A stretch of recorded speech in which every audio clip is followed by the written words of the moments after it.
যাতে টাকার হার জিত থাকে না সেই লটারি জায়েজ, যাতে টাকার হার জিত থাকে না সেই লটারি জায়েজ। রাস্তাঘাটে বলছে যদি লেগে যায় 40 লক্ষ, এটা হচ্ছে কাবিরা গুনাহ।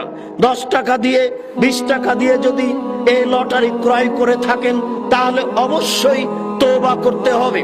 তওবা ছাড়া এই পাপ ক্ষমা হবে না। সালাত আদায় করে লটারি ক্রয় করা পাপ ক্ষমা হবে না। সিয়াম পালন করে লটারি ক্রয় করা পাপ ক্ষমা হবে না।